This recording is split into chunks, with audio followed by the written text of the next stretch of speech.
diamonds in my teeth, I got a lot of shine. Running up the number, that's a lot of crime. Try to take it from me, must be out your mind. I'm big time, lot of sun. Smoky in the air, that's a lot of pine. Pockets running over with the dollar sign. Try to take it from me, yeah. Big time, big time, big time. Welcome to episode 321 of 4th and Jawn. I'm Gail Saunders here with Evan Hollywood Hearn and Mr. Primo 12-1 Concepcion. I'm talking about vibes. The vibes are incredibly high. I found myself at moments of the day, and after leaving the stadium, just whispering to myself, "Damn, we're 12-1." It was starting off the day. It was a great day. As I woke up at 4:00 in the morning, knowing we had a packed car. Me and Prime had packed the truck the night before. We were so I don't know why we were more excited about this trip than many trips that we go on. But there was the little kids in us were excited to reach MetLife Stadium at 9:00 in the morning or 8:00 in the morning. It was freezing cold, but the vibes were right. I felt like overall it started early in the day and it just continued into the game. We talk about I'm trying to do a little storytelling here, but as we arrived to the game, that there was like OG Giant fans sitting around us. I felt like New Yorkers had this whole different vibe about them and their Giants, and they're proud of what they've done over the last couple of weeks. But as soon as their Giants started getting their asses kicked in the first quarter, I'm saying the first quarter.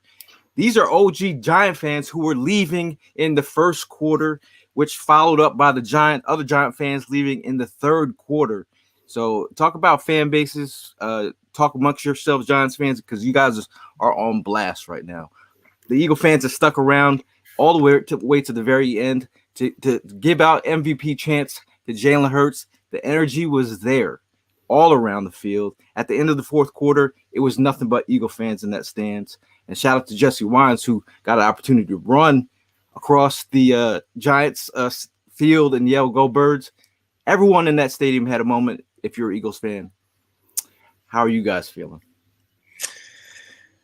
It's hard to follow that up, Gail. But I'm going to give you my perspective. I'm going to give you my perspective from a man who sat on his couch in his living room at home and watched this all play out. Dude, it felt like the divine football gods were talking to us yesterday, if I'm being real with you. First of all, I just want to put it out there. It's complete nonsense and silliness, but it was something that I noticed yesterday.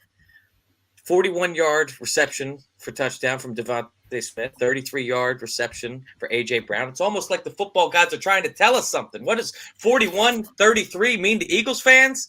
You know what it means. It means Eagles Super Bowl. But beyond that, it's well beyond just noticing coincidental numbers. It's overall dominance. I am sitting here, and I am 28 years old. I haven't seen a bunch of Eagles regimes, but I have to tell you, man, I cannot think of a more complete Eagles team that I've ever seen. I'm even including the 2017 Super Bowl winners, man.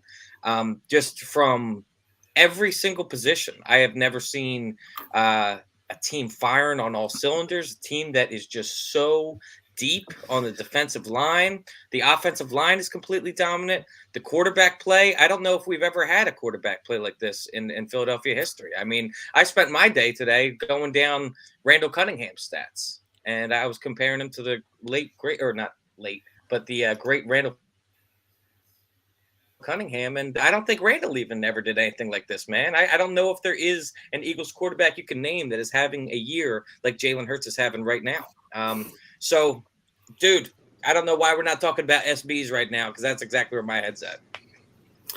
Bro, let me just say, this is definitely one that I was circling on the calendar because it was a divisional game, and going back to last year, being in that building, catching the L the way we did because we had a sloppy ass baby crying, couldn't man up type receiver that ended up disappointing us because two easy catches that pretty much were right in his hands, he ended up dropping, giving us the L. seeing Jalen Hurts crunched over in disappointment, Jordan Mailata kind of like, giving him some sympathy and everything. Anyway, walking out of there last year, hearing those fans disrespecting us, I mean, really, really disrespecting us. And it was tough. It was a long ride home. It was a long walk back to the vehicle last year.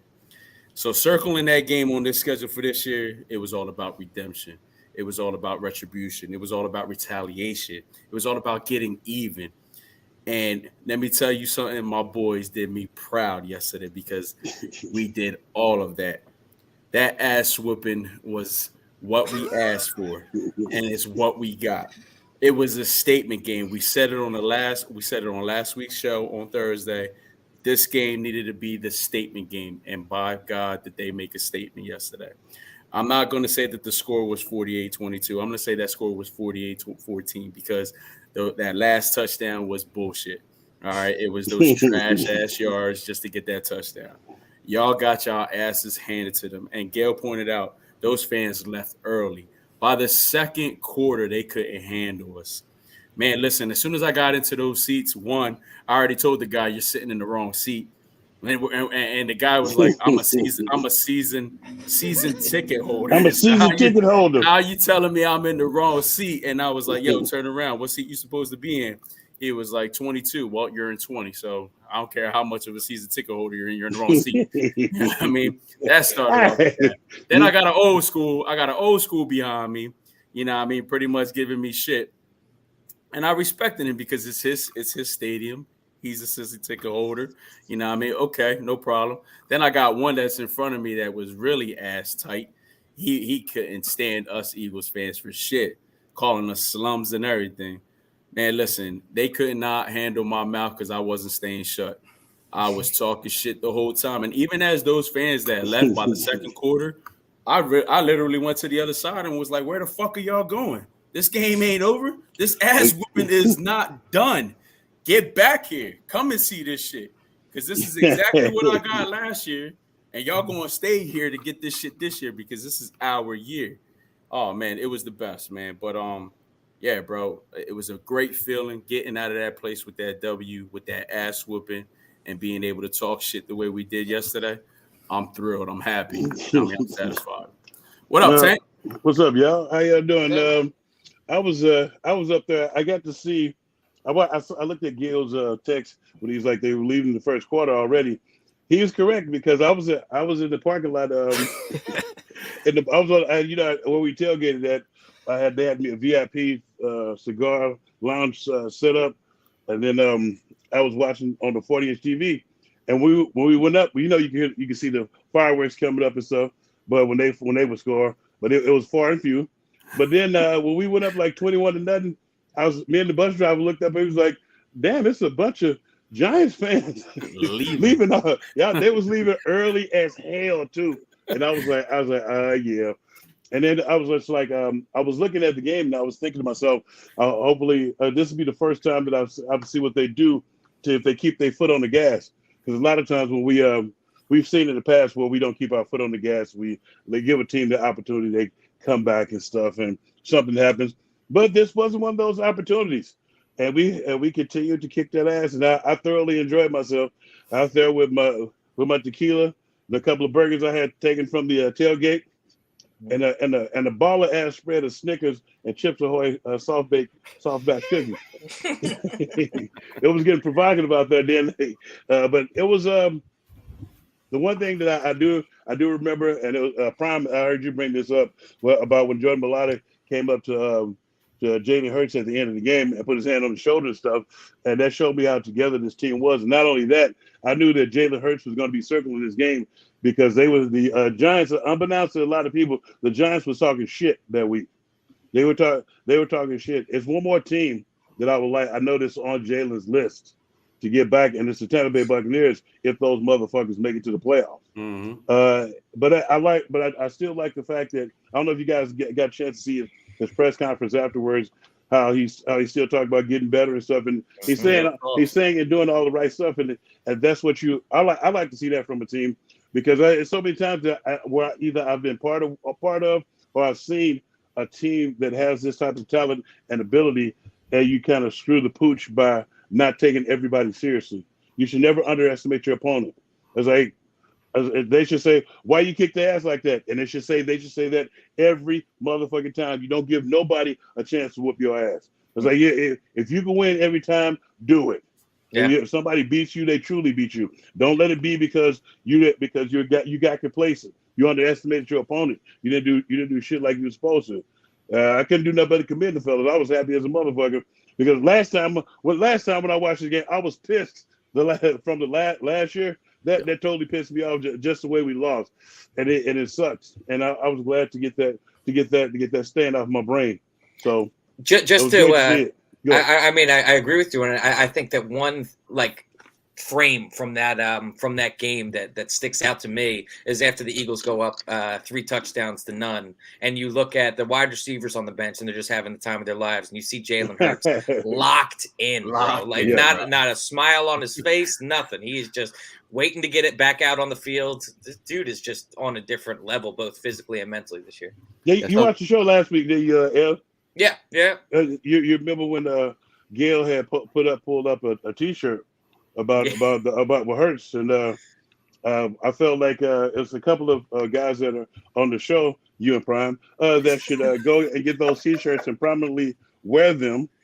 All right, well, I'll get that as soon as you get I'm sorry, Gannon shirt. That's fine. All right, what am I going to get? I'm sorry, 12-1. 12-1. We are 12-1. And well, I'm not going to get a. We might have 4 defensive linemen with 10 sacks this year. Is that? Yes, it's not because of him. In spite of Jonathan Gannon. It's always in spite of Jonathan Gannon. It is. I know.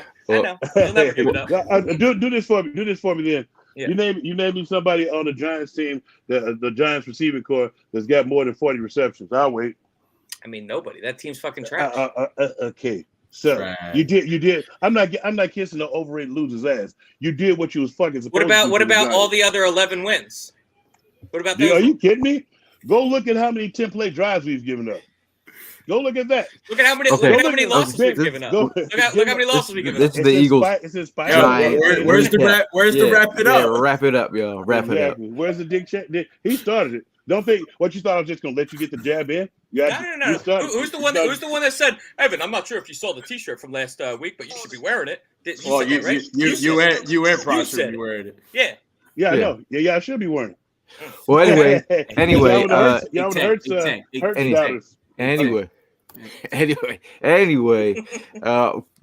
looking at Todd's comment here, this was their complete game.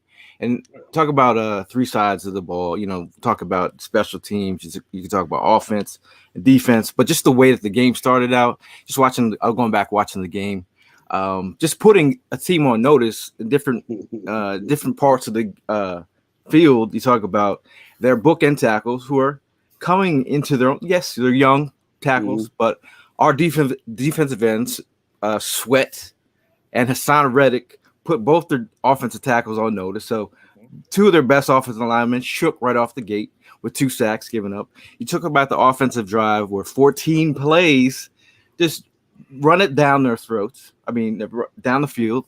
7 different weapons of Jalen Hurts touch the ball. I mean, those kind of statements early in the game, they set the tone early. I mean, let's talk about our game ball. Who do you really want to give out the game ball to? I mean, there's a lot of talent out there. I told you who the game ball went to last show. Booby. I told you that last show.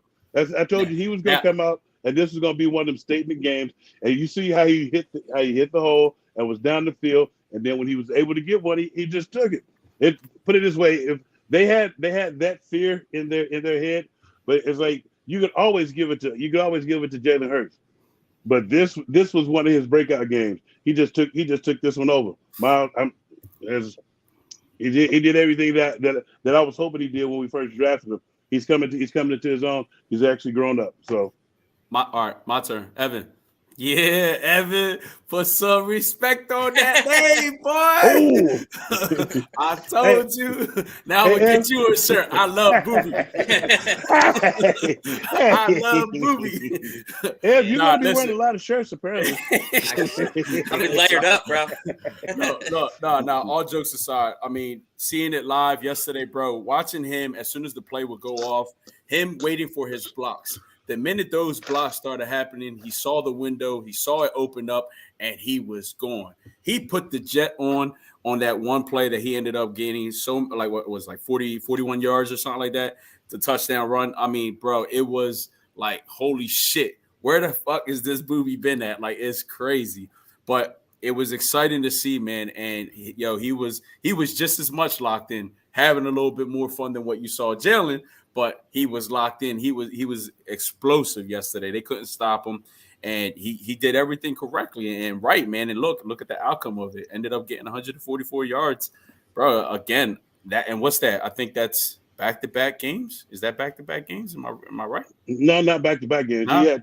He had back-to-back two touchdown games. Oh, I'm But, sorry. Last week he yeah. had 24. It was 2 games ago. He had the 144. My bad. Hey, Right. but he hasn't clipped 1,000 yards. I want to say for the first time in his career. I think Yeah, is it it the was. first? It was.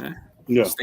I mean, we're just hitting all sorts of milestones. Just that past game, we have.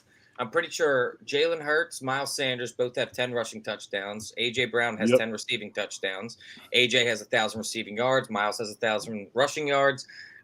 These are all things that we have been longing for since 2014, and the fact that they're finally happening, I don't give a shit. I gotta wear a shirt. I'll wear the freaking shirt, bro. I'm happy that Come it's on, happening. Skip Bayless.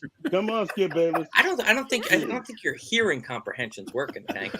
I'm agreeing with y'all. I'm only teasing. I know you would wear the shirt proudly. But if I have to wear a Jonathan Gannon shirt, it should say featuring Vic Fangio in your face. Well, we should make that shirt. So Ev gave a MVP to. Did you give an MVP to Sanders? I didn't give an MVP, but I would. Who'd you think it was, Ev? I would give it to Miles Sanders, but if you guys are all giving it to Miles Sanders just for the sake of breaking a trend, I would go with Jalen Hurts. But I think they're both deserving. They both played phenomenal yesterday. I'm gonna give it to Miles Sanders just because I mean since 2014, man, it's sometimes I hate hearing stats. The 2014 LaShawn McCoy one is one. The other one is the Jeremy Maclin 2014 1,000. Like I'm finally glad that we can put those to rest and say, it's Booby's Miles Sanders and it's AJ Brown. I got another one for you. Isn't Hassan Reddick the first 10-sack guy since Michael Bennett? Sounds about right. 2018-ish, Michael Bennett. Man, I mean, we're talking about sacks. We might as well just move right into defensive MVP, and I think it's also on the Hassan Reddick. He's the first player in one of the first players in history with 10 sacks in 3 seasons with 3 different squads. Correct. Yeah. Yep. I mean, but there's another guy. If I'm going to start off here, BG talking about that old man strength that I warned you guys about. What I was hearing when we went to that Trent Cole camp, and BG saying he felt the best he's ever felt in a long time, and he's out there against. I feel bad for any younger offensive lineman that goes against Brandon Graham. I'm like, there's the amount of knowledge this guy has, and the amount of tools and trickery. He puts these guys on notice. I mean, talking about 3 sacks. The beat writers had asked him, like, to talk about that 3-sack game. I think it was the Jets Luke Fat game. He came up 3 sacks. He's like, I need to get back there and get that again. So here he comes back against the Giants and gets a 3-sack game. I mean, and at his age, that's an older dude doing those kind of things. So I mean, that tip. Absolutely. On top of that, he had the forced fumble just as well. So he was definitely having a game yesterday.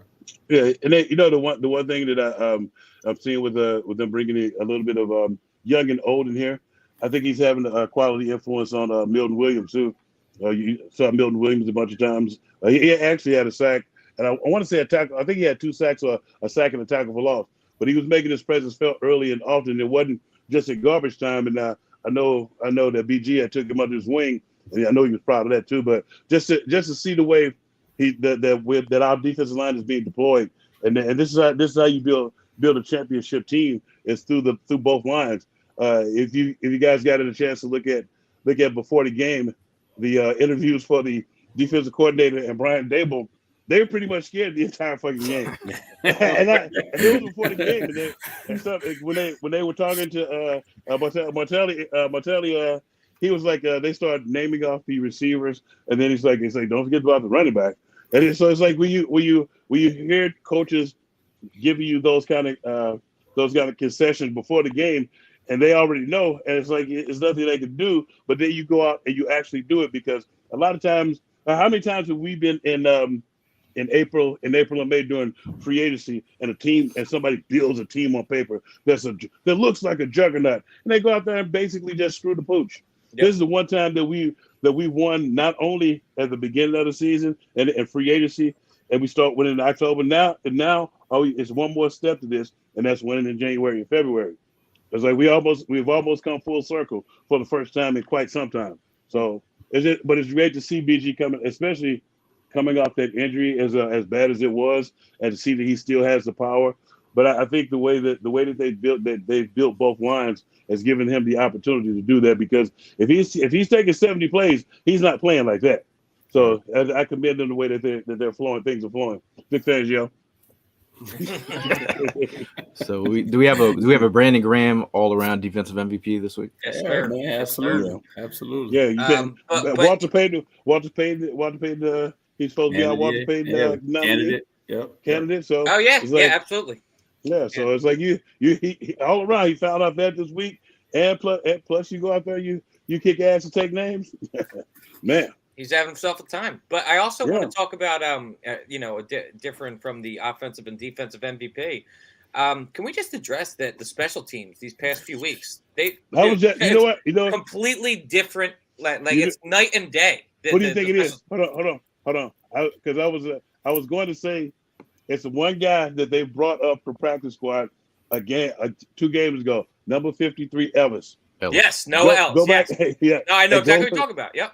Okay. I thought I was going to say we're on the same page, because since they brought him up from the practice squad, he's had about 7 tackles on special teams, and not just 7 flying down the field. You know those woo licks. Everybody's like, "What's a woo lick?" That's when somebody hits somebody, and everybody in the crowd like, "Ooh!" So he had one this week too. I think the special teams has been just on fire the past few weeks. So we've been pinning teams deep, and Noah Ellis has been getting down there so the guys can't return. And then I think Britton Covey has turned it on, man. The past few weeks he's been putting us in a good position with good start and field position. I got to give a shout out to my man Aaron Sitboss, dude. He gave a hell of an effort to get that first down. Yes, he almost, did. Almost got it. That might have been, had he got that first down, that could have been the play of the day. I mean, that was an athletic ass play for a punter. Am I the only one that's seen Brandon Covey's wife's TikTok? I seen it. Oh, disrespectful. That was disrespectful. I didn't see it. That guy. Yeah, when you see it, you just go cry. I was like, seriously? This guy. God, it's outright disrespectful. Yeah. I think the guys from the locker room got to take him out and show him his outfit. Yeah, but going back to your comment about special teams, right. Pascal had a comment. He had a quote. He says, "You hear rumors and stuff about how special teams is the worst." He said we actually had a couple players only meetings, which were called by Sean Bradley, and he said that we're going to lock in, going to make some plays, because it ain't coach out there, it's us out there. We got to go out there and make some plays. And ever since the past 2 games, we've been making sparks. So just talk about those sparks. You talk about Ellis. You talk about Covey. You talk about Boston Scott, who's had Boston Scott with some electric returns, and really being decisive out there when he's hitting those holes. Can we just great field position. Can we just talk about too? I think Boston Scott might hate the Giants more than any of us, bro. Boston Scott straps up for the Giants like he is going to war. I agree with you, bro. I agree with you. Boston Scott has 16 career touchdowns. He has 9 versus the Giants. He hates the Giants. 9. Bro. He hates them. That's crazy. That's like when he didn't even have one yesterday. Like that's not even counting yesterday. Yeah. He had one last year. He had one yesterday. That's like Trent, at the end of the game. That's right. With everybody we talk about, like I have 20 career sacks, 4 of them on Trent Green when he was with the Redskins. He was so easy to catch. Speaking of special teams as well, Okay. Sipos, injured his Sure. ankle. Yeah. We have brought in Brett Kern. Actually, the Eagles signed Brett Kern. Yeah, they signed Brett. He's a 3-time All-Pro. Go ahead. My bad. Sorry. Yeah. So, and then we also another guy that we've been pumping up. Everyone's been pumping up is Reed Blankenship. He's dealing with a low-grade knee sprain. It's a short-term injury, according to Mike Garafolo's source. Yeah. So, the fact that Anthony Harris is in for a visit as well, former Eagles veteran safety. I love the pickup. We bring him in. Yeah, I think it goes twofold. He knows the system and stuff, so it wouldn't be a lot of verbiage going over. So you probably will only have to have him on practice squad for like a week or so you get it back up to speed. And it's a quality pickup because you don't have. It's like sometimes when you go get a guy, but he's not your guy. And as long as he's in shape, everybody thinks that you can just insert him, but he has to learn all the verbiage and he has to build some continuity with the rest of the guys on the squad. I agree. I think that him already knowing the system is definitely a big help. I just I don't want to be sitting here like I'm over the moon about the whole situation. Obviously, we needed a hold to fill. We needed to go get somebody. Right. But the way that I look at it, like Anthony Harris, like all these people that think that like Anthony Harris is going to be some sort of saving grace. There's a reason that he was let go from the team in the first place. Well, he's past his prime, man. But he actually asked to be let go. He asked to be released. Yeah. Okay. Well, I would have asked had he not. He wasn't playing well. Well, they let him go. They let him go truly because the other guys, you're paying the other guys less. It's a young guy. He's not going to get any experience while Anthony Harris is here, and he got an opportunity to go somewhere. He got an opportunity to go somewhere else, which was cool. But when you don't burn any bridges. Basically, you don't be the Evan Hearnses and say, "Hey, you suck anyway." Can you come back and play for us now? You think you got it in you? That's why you don't burn bridges. You respectfully part ways, and maybe down the line. And don't ask about the medicals. You'll never get cut off. You're gonna ask the medicals. Ask Dallas Cowboys and OBJ. Now they signed T.Y. Hilton, son of a That's fine too. That dude's washed. Yeah, you're right on that one. He wasn't even playing. I don't know why sometimes when I look at the different social media or the social media places, the sports media places, they're also enamored by a motherfucker who hasn't played all season. I don't know why. Yeah. He's not going to do anything for you. They'll come in there and be like, "Oh, he wasn't ready." Durr. I mean, if we're not on the field. if we're going to talk medicals, that's someone whose medicals we should talk about OBJ because check the medicals out. But talking about just calling out some moments. If any you guys have moments that you want to call out during the game, I think just at the end of the game, when Hurts was walking off the field and like all the Eagle fans that were left in the fourth quarter that just stayed because they were thoroughly enjoying the ass whooping. Shout out to Prime. So we were sitting there. I was like, yo, we got to get over to that section right there and just mingle in that area because the energy was so live. And then he's walking off, and then he's got the cape on. He's almost like superhero-esque. And then the chants got louder and louder and louder. And then it's funny because I was like, I was just looking. I don't know how I came across. It was FanSided website who was the Giants, a FanSided website who they took one of our. They took my tweet of when Jalen was walking off the field and the MVP chant started. Giants fans in this article, they're so pissed off that they're like, you Giant fans who sold your tickets to the Philly fans to hear them chant about Jalen Hurts MVP chants, you guys should be ashamed of yourself. But it was a nice moment because I felt like he usually lets it out at the end of the game, a big yell and scream, and then the MVP chants over top. I thought it was a nice moment. Yeah, that was pretty sweet. Actually seeing that because this is the one place that I felt like as a fan base that we hadn't took over yet, and I think we accomplished that this week. And I think not only that would I think the team helped us accomplish that because when we went up 21-0, if you could have been sitting like I was sitting on the TV sitting there. So all of a sudden, me and the bus driver, we had like a nice TV sitting there, and we can see the stadium to our left. So all of a sudden, you just look up, and you just see a bunch of just people wearing blue and white and red coming, running to their car. He was like, "Is it something that we missed?" And it's like then they just kept on pouring out. And with each score, more and more people was pouring out. You talk about how it was a fucking riot out there. And to hear like we had the TV on when they was leaving off the field. And this will kill you too. And so we heard the MVP chants. So I was looking at my phone, and a friend of mine, she's probably watching. Happy birthday, Donnie. She was watching the game from St. Louis. They said we're going to switch to a game that's more competitive.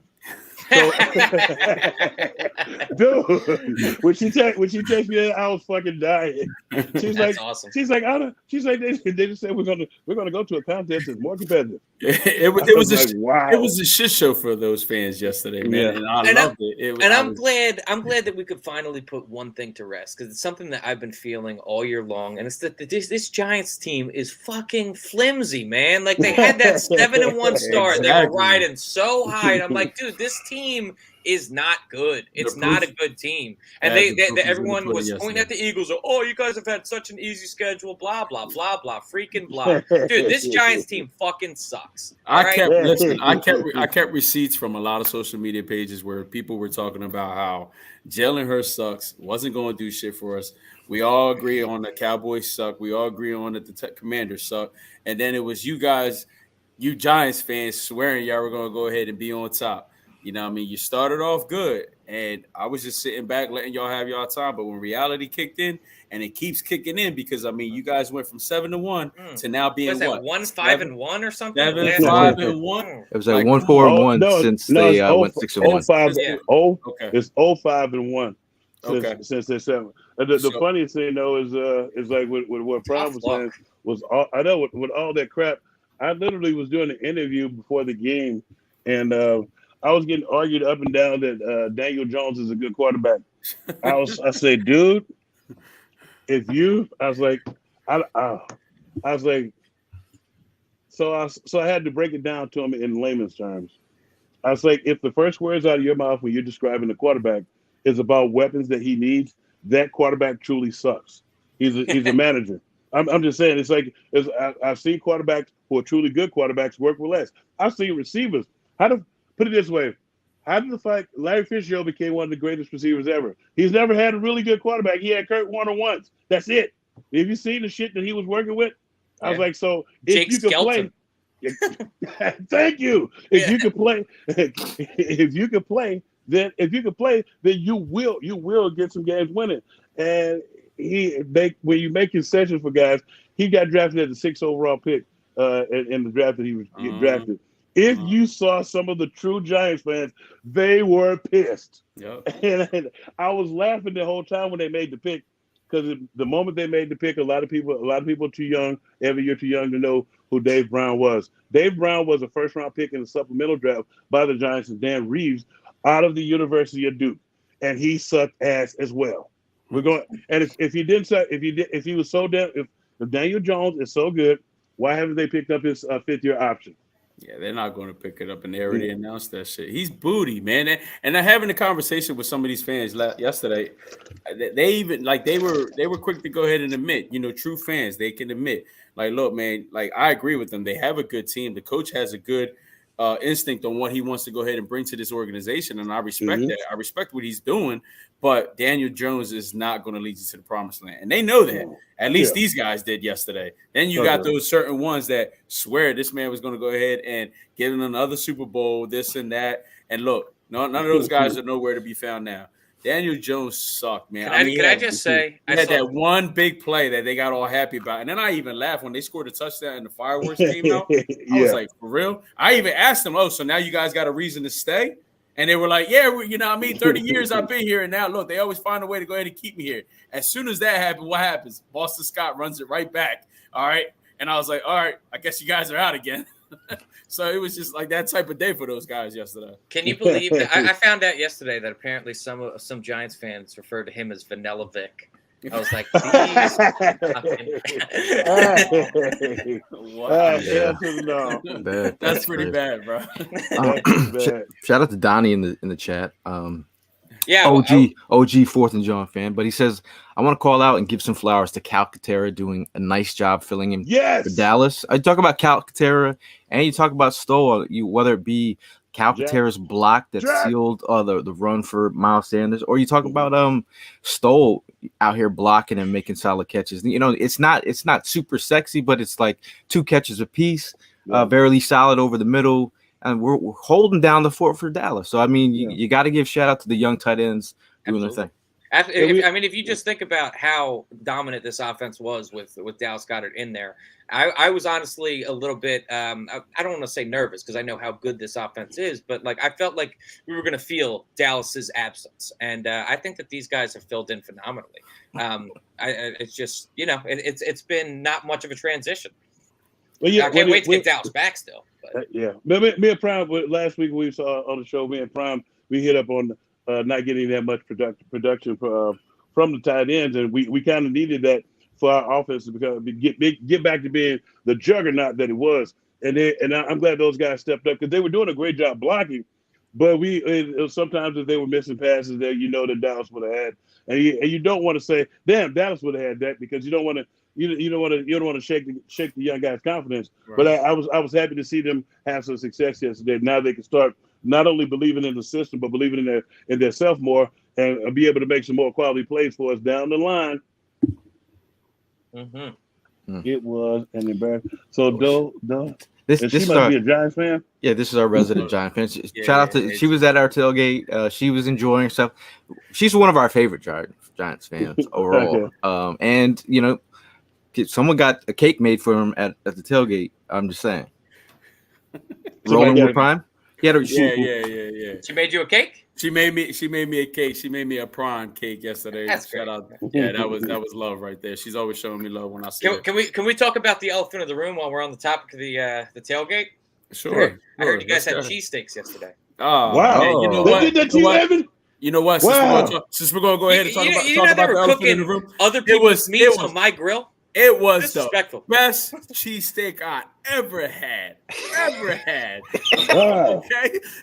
I think I got to find a new podcast. Oh, wow.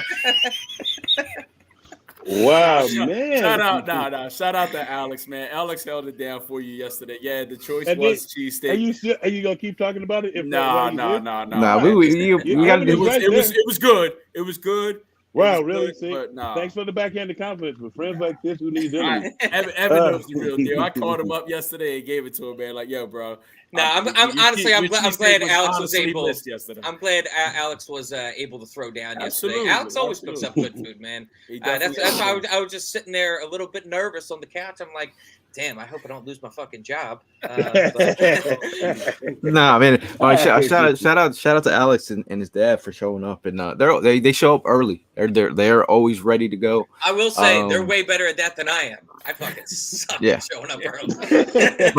but anytime you do a road tailgate, there's things that can go wrong. You don't know where areas are. You don't know if the security is like going to shut you down the parking lot. But it's always like a nerve-wracking experience, but always fun because you never know. You know, you just put out the thing and then people just show up. So we had like a lot of random folks that we had never seen before, just showing up with some folks from Canada, a lot of Canadians coming down to watch the ass whooping. Yeah. But just overall, we had a good time, man. Shout out to the gingerbread fellas.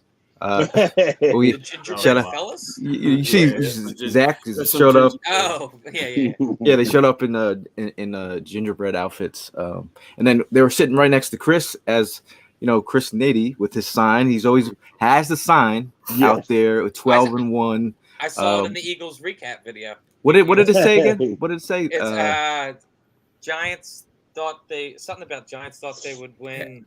They had a shot or something like that. Yeah, Giants thought they had a shot. But we knew they did not.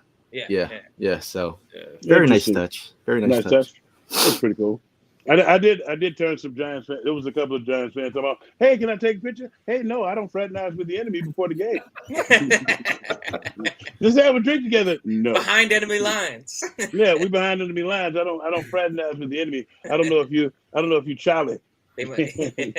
But talking about the game plan for yesterday's tailgate, I gotta say, Gail, we ended up, putting a good game plan together. It all came together, so I think that was kind of like the start of the day, man. Like just being able to go ahead and make everything happen the way it did yesterday, and then going right into the game, and you see the Birds put their game plan together, and the outcome was the ass whooping. I mean, you just segued exactly to where I wanted to go to next too, and that is the game plan, man.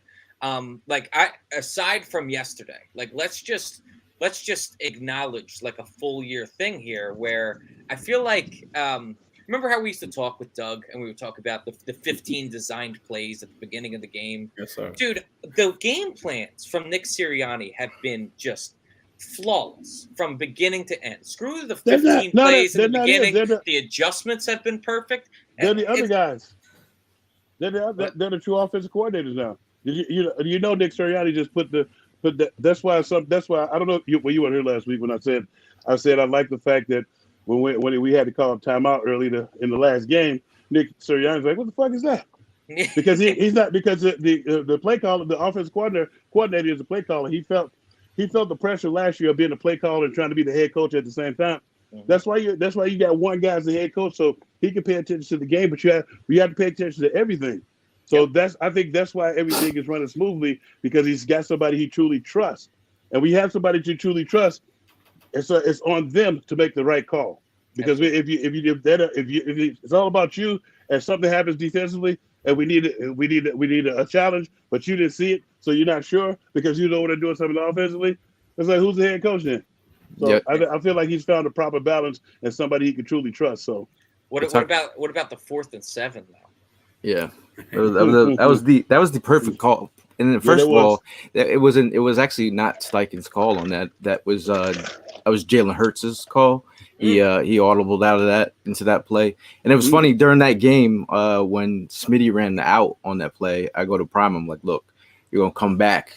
They're gonna come back to this play, and they're gonna run out and up. Mm-hmm. And then I was like, please be the out and up. They did the out and up. I was like. And the throw was on money. I mean, there's a lot of money throws. Like you can go back a lot of plays on third down, but the 3rd and 16 to Quez, and he had a guy right. I'm going to word it correctly. He was coming down the middle, and the defender was in his face. Pause. And then we're talking about those are big boy throws. Like when the throw was on the money. So like going back to a lot of his throws, they were all very accurate. There's one where Smitty didn't drag his feet on that one, then the one that Miles Sanders had. So he could have had 300. He could have 300 yards plus for the day. But overall, him checking into that play, he's just like, he looked at Smitty's like, we doing it. So, but the funny thing too is like you look at it and somebody's like, oh, it's about to be a what? The safety took the worst angle possible. their best player out there in the secondary, Julian Love. Yeah. Julian Love. How about their number one wideout, Darius Slayton? Didn't have a catch until 25 seconds into the left in the third quarter. Completely. I mean, on top of that, how about in consecutive weeks we held Derrick Henry and Saquon Barkley to under 30 yards or 30 yards or fewer. Yeah. But I mean, we just have Vic Fangio to thank for that, though. So let's just clear that up. Yeah. Is that why you tried to mute my mic because you didn't want me to say Vic Fangio? No, you're damn crunching of the ice for the podcast listeners out there. Hey, they know I'm a human being. Let's keep this 100. Is that what the kids saying nowadays, Evan? Keep it 100. I believe that's what the children's are saying. Yes. But back in my heyday, we just wanted to keep it authentic. Stop. If you're white, if you're white, you say let's keep it real. That's what I was going to say. Keep it real. That's what I'm familiar with. Yeah, that's what the white folks say that because they want to be hip. Stop. Say it again. We are hip. Stop. Stop the cap, Tank. Shout out to Tim. He says, Tim, he's pointing out the 4th and 1 pitch out call was a beautiful play. I thought that was nice. Gorgeous. That was gorgeous. Put the tight end in motion as the lead blocker, and I always get happy when you see the tight ends or whoever makes a block and they're very excited for their teammate. Because it's like a team thing. Like when you look at some situations, some of your teammates aren't happy for some of your success. That's for bad teams. But like when overall good teams, whether it be linemen or I saw Calcaterra coming off of the sideline on that block for Miles Sanders, and they were going ape shit and like surrounding him with high five, like because everybody is locked in on these things. And on that fourth down that you just talked about, I love the variation of the quarterback run. But I got to tell you, and Hollis, I want to ask you as a guy that played defense in this league, I kind of saw something coming there. That wasn't like the way that we've been setting up these formations for the quarterback run, where you get someone behind the quarterback to push it forward. He wasn't there. There was no one to push the quarterback from behind, and so I kind of was sitting there like, this doesn't look right. Did you pick up on anything like that, or did you just what? When the same? No, when I saw that, the running back normally comes up and runs and hits him from behind. But hold on, I'm dying here. I need some water. Hold on. Pause. There we go. No, the running back normally comes up and hit him from behind. When you saw the motion, you had to know there was some trickery going on. And then how deep the running back was, a little deeper than he normally is. So when that motion came, you had to know there was some tomfoolery going on. But the way the offensive line lined up, you couldn't take no chance. So unless you're just gonna run somebody off the edge. I'm gonna be honest with you, Ev. I didn't pay no attention to it. Didn't even realize Miles wasn't behind him. Mm-hmm. All I just had in the back of my mind was we're gonna get this first down regardless. That's it. I mean, if you listen to Jason Kelsey and Jalen Hurts from their podcast, the whole 92%, 92, it's been pretty real. I mean, the Eagles are even though Jason said he made it up. well, the Eagles are leading the league in converting these fourth downs, but they're at about 88%. So they're up there. You got to feel pretty cocky about your short yardage situation when you're the numbers speak words. Well, I'm glad that I was gonna say to better answer what Evan was saying. If I'm a player in there and I've seen this play 1,000 times, I'm not giving a fuck about the motion. If I'm one of the guys on the interior, I'm just not looking. I don't want to be in a highlight reel where they're plowing and knocking me over and knocking me back. So you're just worried about clogging the hole. Yeah, clogging the hole. Pause. So, but the guys on the edge should have been paying. Like I feel like I played with the guys I played with, those linebackers and secondary. They would have been all over that shit. Like Dawkins and Troy Vincent and Bobby Taylor, they would have been all over that shit. As soon as they, and it's a thing that it's also with with whoever your coordinator is to prepare you for all that type of things. Because it's like a bunch of stuff that I've seen like lately, and everybody's like, man, they did that. That was great. I was like, well, when I was on teams, we always practiced that shit and practice against that type of stuff. Because we always had a period where Jim Johnson would throw a bunch of trick plays that he's seen them run and possibly what's called. So it's not like you just haven't seen it.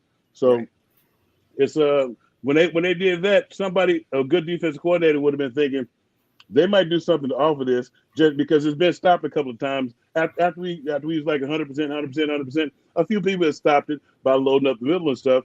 And so a quality defense coordinator would have been thinking. It's like they're gonna run some shit off of this, and that's how you think. You build off of your base. You build a bully, and then when everybody thinks that you're going to do that all the time, you hit them with different variations. And I'm waiting to see the pass off of that next.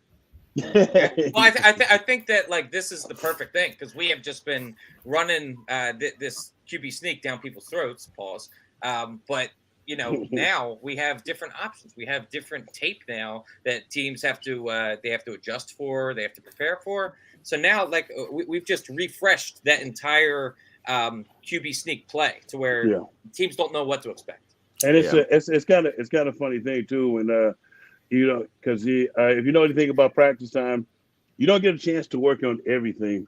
And sometimes you have to make concessions to work on stuff like that. Because a lot of teams, they just try to work on the meat and potatoes of things all the time. They don't get the other things. But the other things are what's going to beat you. The other things, like they get a trick play, it can go for 6.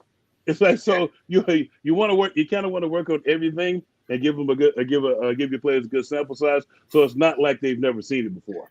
But don't you think there's also something to the fact that like the Giants can prepare for QB sneaks all they want, but ultimately in practice, trying to stop a QB sneak versus Daniel Jones versus trying to stop Jalen Hurts, that's also two different beasts entirely. You know? Well, yeah, but you have to rely on your guys up front to be able to submarine and knock the offensive linemen off their feet.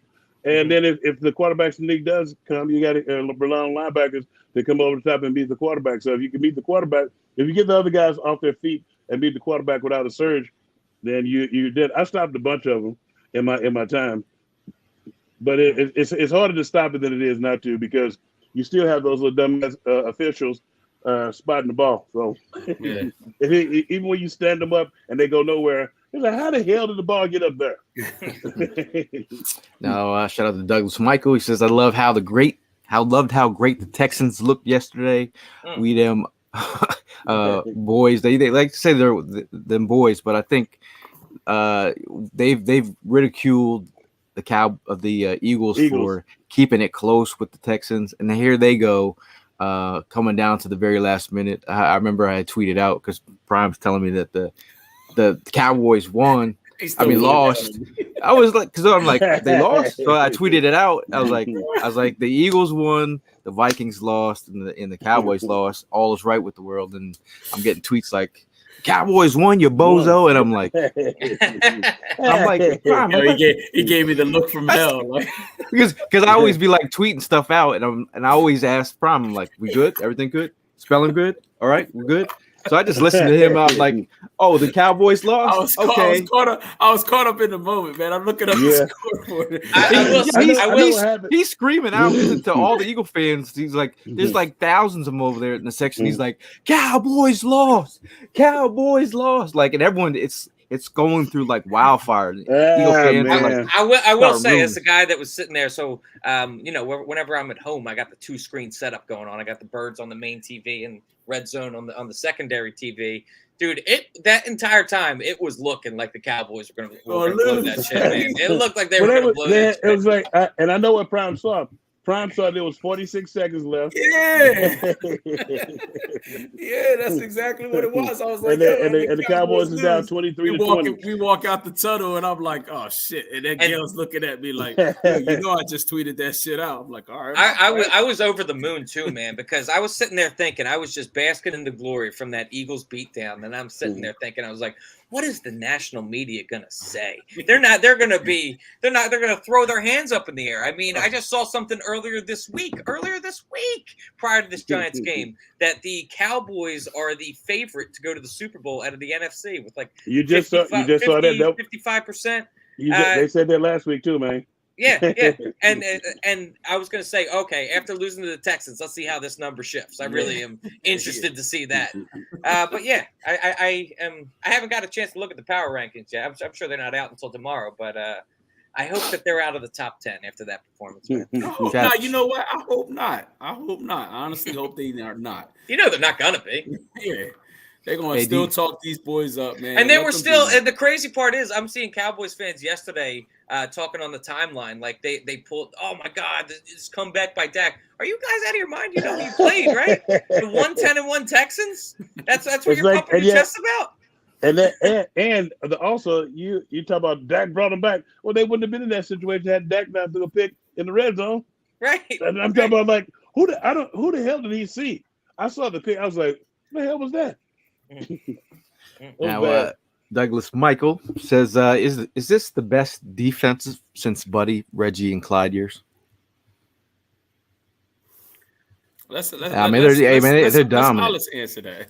Well, not you can't say that. Not yet. If they win a title, cool, still. But the I don't know if you guys seen any of the footage of what transpired with some of those defenses. As like I haven't seen like I have never, besides the Chicago Bears of '85, I have never seen. It's like the only other one that's come close is when the Baltimore Ravens was all the ones. It's like what we got now is we have an extremely good defense that I feel like have the ability to be like that, but we keep losing people and reinserting people. As like you got to look at the way as healthy as those defenses are. We have an extremely good defense. and I feel like it's starting to see the influence of Vic Fangio.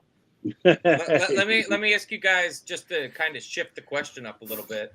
Let's not compare it to Eagles defenses of old. Let's compare it to like some of the more dominant defenses we've seen in recent years, like the Legion of Boom, the Denver Broncos team that won the Super Bowl with Peyton Manning. Like those are some strong defenses. Where do you think the Eagles fall in between those two?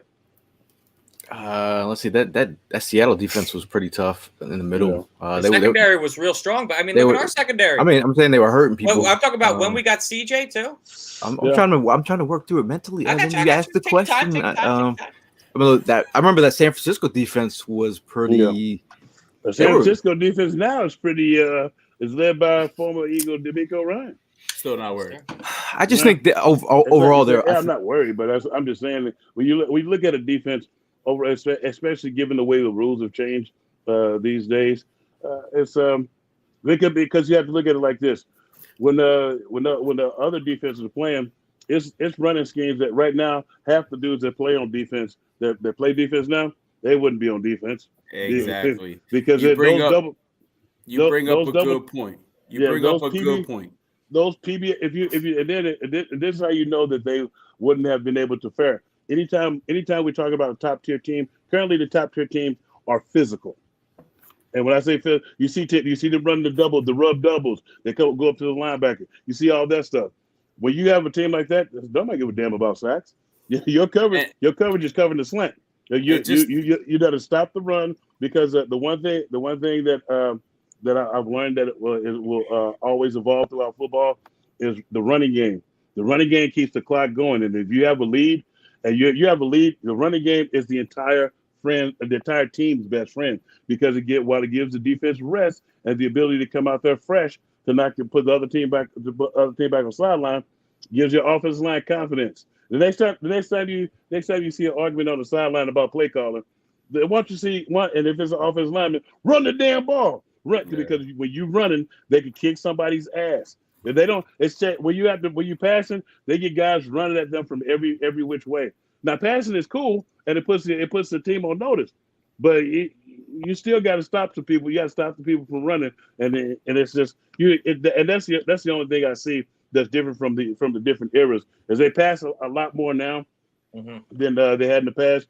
But the teams that are more physical, especially around playoff times, end up winning. So. And just to pity pack off of that, Hollis, is, I mean, Evan, to answer your question on to try to do comparison, it's kind of hard because back in those years, the 80s, early 90s, the rules compared to the way they are now is totally different. You're allowed to it was more physical play last time, on those years. Look at the roughing the passer. Exactly. The way you mean back in the day, you could hit that quarterback however you needed to hit the quarterback to get the sack. Illegal contact. Yeah. So all that stuff compared to today's game, it's kind of hard to do the comparison. At the end of the day, you got to realize nobody's ever going to be the 85 Bears. Nobody's going to ever be the 90s defense. Nobody's ever going to be a Buddy Ryan. Nobody's ever going to be a Jimmy Johnson. They're all going to come with their own type of strategy, their own type of play. So to do the comparison is really tough, but it's all about giving props where props are due. These guys are playing their asses off. We gave props to the Broncos back in the day. We gave props to the Seattle Seahawks back in the day, the Ravens, San Francisco 49ers. This year, there's props to be given around the whole league. Dallas, us, San Fran. Everybody's playing their defense, but it all matters, again, who's the one that's going to end up hoisting that trophy at the end of the year. That's where it's key at right now. So to do the whole comparison thing is just a little tough right there. Well, I know one thing: the Eagles, they lead the NFL with 49 sacks this year, and they have five players with 6+ sacks for the first time in franchise history. We talked about Hassan Reddick earlier; he's got 10 sacks. I know Tank was talking about him doing breaking some records there. Brandon Graham 8.5 sacks. We have Javon Hargrave with 8 sacks. We have Josh Sweat with 7.5 sacks, and we have Fletcher Cox with 6. The fact that if it's possible that all those guys can hit double-digit sacks, it's just a testament to these guys and how they're playing. And I just think the way that this defensive line has been set up, in my Kevin Hart voice, as I say every week, It's amazing. It's a very different type of skill set as you go from the first string to the second string. I wouldn't say second string, like situational guy. You can bring in Brandon Graham anytime you want in certain situations. Move inside with the NASCAR package. There's a lot of different skills. I think it can't be said enough too, just about bringing in Linval Joseph and Ndamukong Suh. Yeah, I mean, Yeah, those guys, it's completely helped out this defensive line, both with the rotations, just stopping the run game. It's been a game changer. Yeah, the funniest thing too is like you heard a bunch of people talking about, we just got those guys off the street. I was like, seriously, dude, nobody's on the streets, and those guys were, and you could tell those guys were working out. But it's like I had to tell somebody one time, like, you think they're in game shape? Nope. It takes a hell of a lot to be in game shape. It's like no matter who you are, you can work out. You can be what's the boy? You can be Lance Armstrong, being able to run ride a bike hundreds of miles. You get your ass on that football field in 3 plays, I guarantee you're gonna be doubled over. Yeah. It's so intense, and the adrenaline rush is so much, and it's a lot different from a lot of times people say, well, I practice. Game time and practice are 2 different things, because in practice you get the chance to make concessions, you get a chance to stop and get water. In the game, if that drive keeps going, you keep going.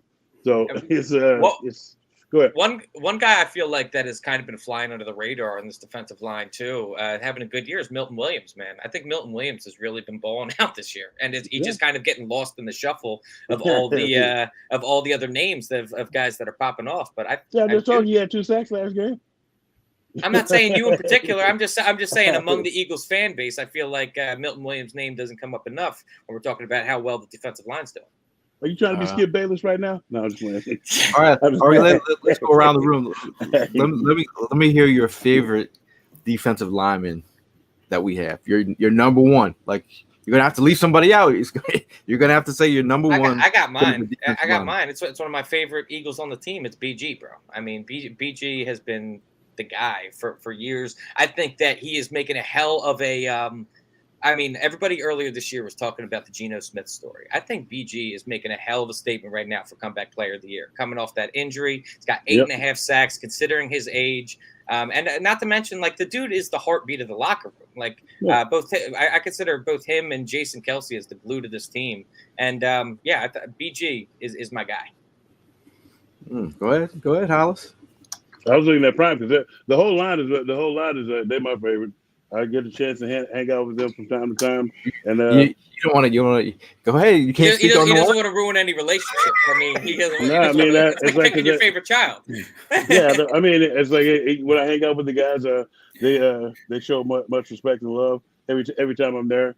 Sometimes they ask me different questions about different ways to handle things, but it's kind of like you said. You don't want to say they're not my kids. I was like, but I'm kind of like that uncle that they're not supposed to hang out with.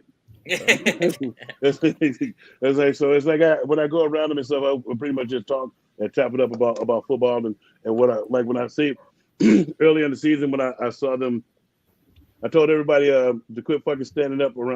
Quit standing up. And they was like, "What you talking about?" I was like, "The next time y'all watch film, you'll look at the pad level." It's like it's kind of like it's like I can't say who's my favorite. But if I had an affinity for BG, I'm always talking to him. I've talked to Kobe Dean. I talked to Jordan from time to time. And it's just like saying things and passing to him about what I saw in the game. If I see something prominent that I feel like will become a problem like later on in the season, you just hit him with it. Be like, hey, get your pass down. Hey, hand placement. Destroy the blocker. Like I told Jordan Davis, the one difference that I wanted to see with him when he played here was being violent with his hands and getting off blocks and making plays. And I think he's been doing that. So I don't really have a favorite. So I love Ball. Those are my guys. It's all the way down to Marlon. Marlon's hurt now. I'd be butchering up his last name, but Marlon's hurt now. That was my favorite guy from the time he got drafted. So it's like I go all the way back to Bo Allen. Bo Allen was my young warthog. So I wouldn't mind getting Marlon's brother on this team either, man. Yeah, Marlon's brother play too. Primo, who you got? Yeah, it's definitely hard to not go with BG, but ever since you already picked him, definitely respect because he's he's the man of the day. He's the leader. Pause. Sorry. Well, but if there's one that really sticks out, I'm gonna go with the hometown, kid, Hassan Reddick. Man, I think Hassan is playing his ass off. He's So definitely you should have leading. went, Gail, because I know that's who you was going with. You should have went. See? I was a good follow. Go ahead. Hassan Reddick has been, laying it down, bro. I mean, he's doing his thing. The past few games, he's really stepped up. He's taking control of that line, and it's coming at the perfect time because the one game that I'm really looking forward to in a couple of weeks is where I'm going to need all that at. I mean, he needs to come with all that energy in that game, and I see that it's starting to pick up. I mean, 10 sacks already. Hey, it's nothing but like adding a few more, and we got 5 more games to go. Well, no, I'm sorry, 4 more games to go. So let's do it, bro. I mean, he's on the verge of adding a whole lot more. Since you guys went a BG and Hassan, I'm just gonna add on just like a man. I love BG when he brings to the table. And I do love. Well, I mean, I was gonna just say remark on how official Hassan has been, dude. Like I talk about that. You set it off. He's like a spark, dude. Like when he comes in, he set the tone. Get the quarterback shook. I love what he brings to the table. I love his attitude. I love the whole that he's from the Philly area. He's just got a vibe about him that he assimilated into the locker room fairly quickly, and that says something about his character, says something about his play. But then again, like if we're gonna talk about Sweat, I think Sweat coming from what you talk about his accident where they almost had to like take his leg, or the fact that he built himself. He was in a situation in Florida State where they're kind of using him incorrectly, lining up against like straight up on the offensive lineman. You put him on the edge and let him let loose. You see how he's flourished and made him some generational wealth on top of that. Those guys are really just balling out. Proud of those dudes. Not my kids, but I'm proud of it. That sounded like AI right there. It's my little dude. No.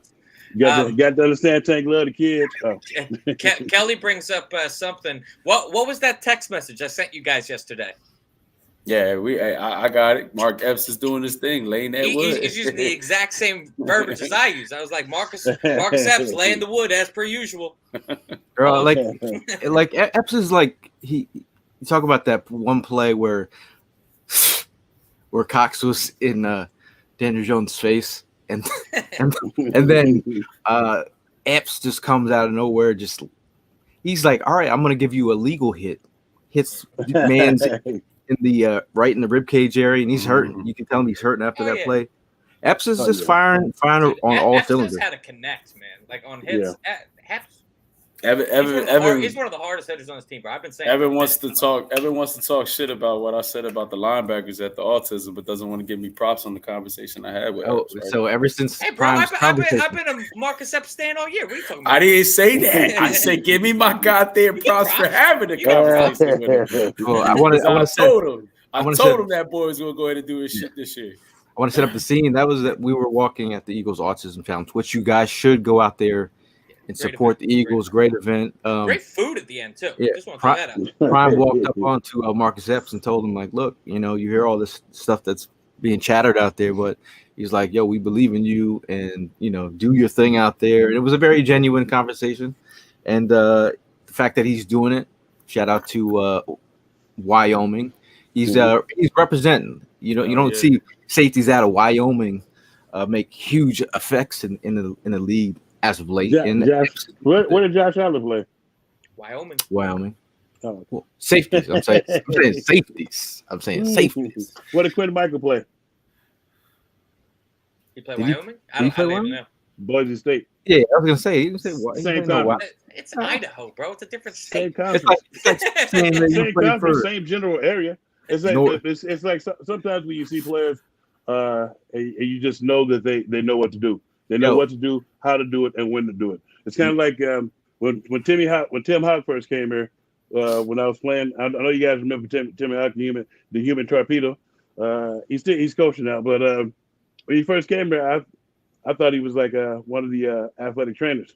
The doctor trainers.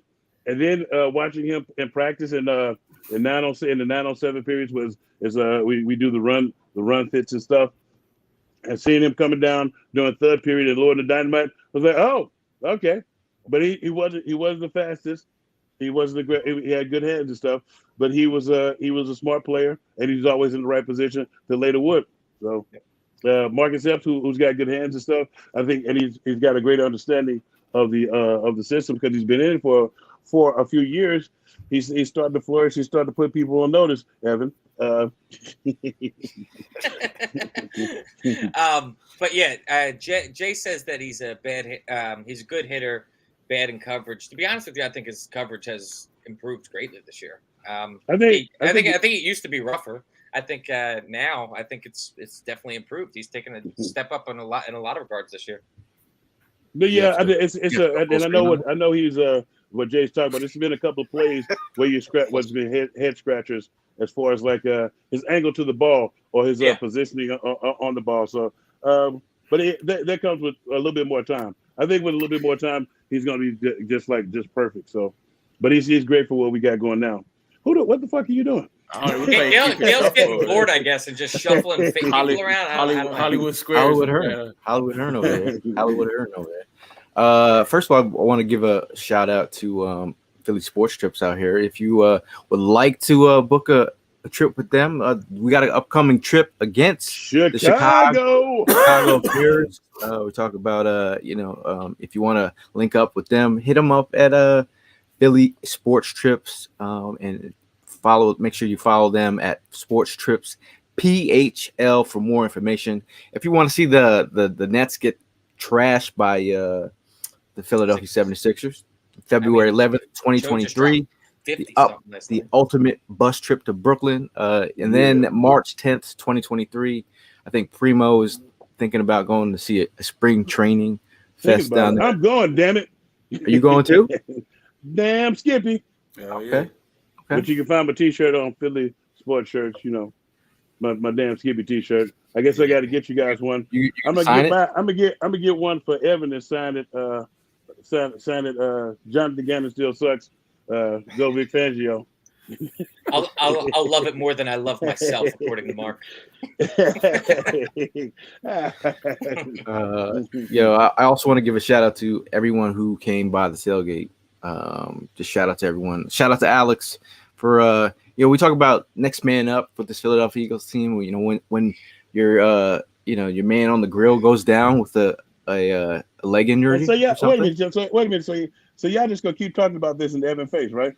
What are you talking about? Tank, I gotta be honest with you, Tank. I've gotten used to being disrespected on this podcast. I was like, y'all just gonna keep praising this other. I know what, man. If his ass would have went to the goddamn game yesterday, we wouldn't even have to be talking shit about him.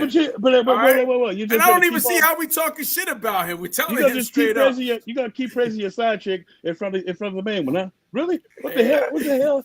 Shout out to Alex. Oh, shout out to Alex, man. I'm trying to give Alex out 3 times.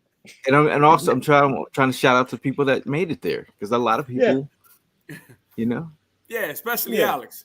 Oh, we love Evan. Evan knows we love Evan. Nice. You have a funny way of showing it. Yeah, man. I was ask him who was begging him to come.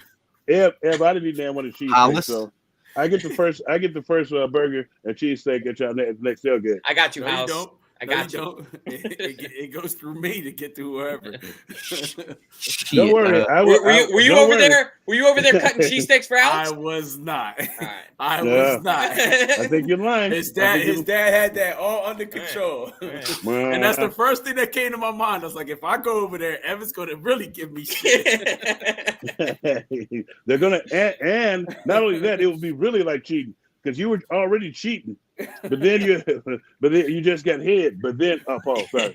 Gail's coming to pick the grill up on Saturday, and I was like, "Do you need spatulas too?" I was like, "You know what? Fuck it." I was like, "I'm not giving spatulas up for this. You better show up with cooking cheesesteaks. You better show up with the right materials." Yeah, I was driving all over damn Pennsylvania on Saturday. Handle of business, Alex. Shout out to Alex. It's all in jest. Yeah, it's all. Well, we couldn't mention it, Alex. Now we're going to move on to something else. instead of the rating. I'm about to move on to dinner, considering we're an hour and 15 minutes into this podcast. Damn right. I'm already getting text by the wife. Let's go. Hey. I want to also give a shout out to College Hawk and Italian Bakery, who's been holding us down. Holding us down for the last 5 years. Shout out to Bud Light, who has been tremendous. They're always supporting us. Any tailgate we do, they're out there supporting us for the last 6 years. So I like the fade on the end of that too. We appreciate you guys. We appreciate you from the bottom of our hearts. But while we're here, last word, Evan. Lots going on since you've been on the pod, Ev. I love it. I just want to strap back in, man. I mean, we're riding high after an absolute beatdown against the Giants. I agree with Prime that while they might have gotten some garbage time points, that was an absolute beatdown, man. Yeah. We owned that game from the snap all the way to the last play of the game. But we need to strap back in, man. We need to focus on the next opponent. It's same mentality. It's one round at a time, and let's fucking go kick some bare ass. Well, yeah. My last word is I'm glad we exercised some of the demons from the Giants fiasco that we had last year. I felt like because a lot of the young guys were a part of that game last year too, and it's kind of like next man up type thing. We're going to be in Chicago, and it's we're looking to be 1-0 coming out of this next week. Obviously, is everybody going to be here Thursday? I'm actually. So it's only going to be me here Thursday. I'm not. I got to be in the office on Thursday. I have to move it to Wednesday. You might have to do it on Wednesday. I'll be also in the office on Wednesday. If you move it to Friday, that's a possibility. Okay, we could talk about that. We'll talk about that at a later time. Yeah, I want to thank everybody for coming out, obviously, to the 4th and Jawn tailgate and coming out to the Philly Sports Trip tailgate, and for finally helping us take over Giant Stadium or at MetLife Stadium. I hate that stadium. And I had just noticed they added the water park in American Dream Mall right there as well. I mean, they need to add some entertainment because the football team certainly aren't doing that. Yeah, because it was some Giants fans talking about, I'm going to the water park. That's pretty much it. That's all I got. We're gonna be here Thursday, Friday. Yeah, Thursday or Friday. Okay, Prime. I just want to give a shout out to everybody that showed up to the tailgate yesterday. I mean, the weather was definitely not in our favor, but we still made it happen. Like Hollis had mentioned, we took over that stadium, and that's what we needed. We made the statement that we've been asking for. They finally came through. We got some pretty decent games coming up. We're talking about Chicago, but after that game is the game that we really got to focus on, the game that we really want. I personally want. We still got some work to do. It's kind of like what Jalen says every day, every week after the game. Yeah, but it's like what Jalen says after every game. Still got a lot left on the table to go ahead and work on. So let's make it happen. Other than that, enjoy the rest of y'all week. We'll see you on the next one, either for Thursday or Friday. Go Birds. Following y'all is a tough thing to do, but I just want to thank everyone again for coming out to the tailgate. Want to thank everyone who's been supporting us over the however long. You get to talk to people at tailgates that you've never even met before, but they say they follow and they listen. So we appreciate you guys that tune in. It's going to be a while before the Eagles come back to the link. We're talking about January 1st. So it's going to be next. They don't get back to next year. Damn. So you're not going to see the Eagles till January 1st. You're talking about a little mini road trip for the Eagles, starting with Chicago. And then who do we have after that? Well, I mean, we already started. Who do we have after that? Christmas, yeah. Who do we have after that? Dallas. Yeah. So it's good. We have some bitches in Dallas. We got to go see some bitches in Dallas, and we got to kick them around their turf. So I'm sorry. I'm sorry. That'd be the best Christmas gift that they ever gave me if they go down there and put foot in their ass sideways to the next life. Yeah, because I should have said this on my last word. I'm tired. I'm not. I was gonna say I was tired of the disrespect, but keep disrespecting the squad. I think that fuels their fire. So it pisses me off to no end when they continue to make concessions and talk about other teams who are supposed to be the best teams in the NFL. right now we got the best fucking record in the NFL, and we've kicked ass. Everybody that you're talking about, we either kick their ass or we will kick their ass. So it's like I think I've made come to grips with the world not giving us props, and that's it. So just closing it out here. Just closing it out. No, I forgot what I was going to say because I don't know. Sorry. no, I'm just saying like if we're going off that, like at the end of the day, man, who cares what people say outside of this Eagles sphere? Because at the end of the day, the Eagles have to do what they do, and they've been doing it. The standard is the standard, and Jalen keeps setting it. So this is the new norm. We're 12-1, having a lot of fun. See you guys in the next one. And as always, go Birds. Go Birds.